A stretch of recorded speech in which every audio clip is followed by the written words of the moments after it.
سلام و قهرمانان موفقیت. به کانال من خوش اومدین. میخواد ذهنتون رو تقویت کنید و به فردی باهوشتر تبدیل بشین؟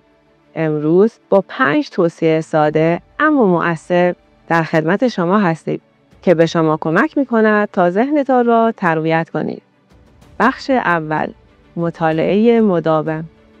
مطالعه یکی از بهترین راه‌ها برای تقویت ذهن است.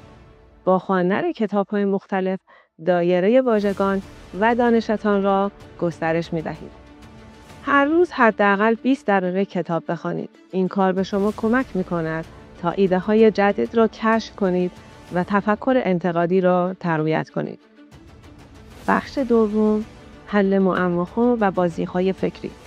حل معماها و شرکت در بازی‌های ذهنی و فکری مانند شطرنج یا سودوکو به تقویت حافظه و تفکر منطقی کمک می‌کنند.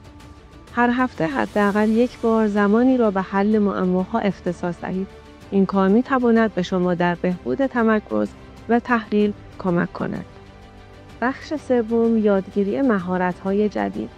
یادگیری مهارت‌های جدید مانند زبان‌ها یا هنرها نه تنها شما را سرگرم می‌کند، بلکه مغز شما را تحریک می‌کند.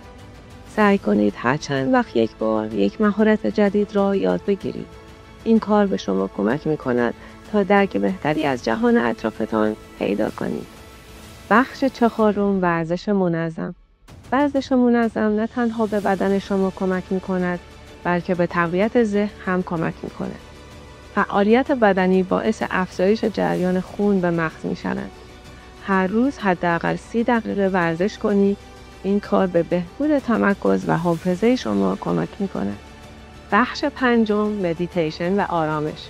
مدیتیشن به شما کمک می‌کند تا ذهنتان را آرام کنید و استرس را کاهش دهید. این کار به بهبود تمرکز و تفکر خلاقانه کمک می‌کند. هر روز 10 دقیقه برای مدیتیشن وقت بگذارید. می‌توانید از اپلیکیشن‌های مدیتیشن نیز کمک بگیرید. با پیروی از این 5 توصیه شما می توانید ذهنتان را تقویت کنید و به فردی باهوشتر تبدیل شوید.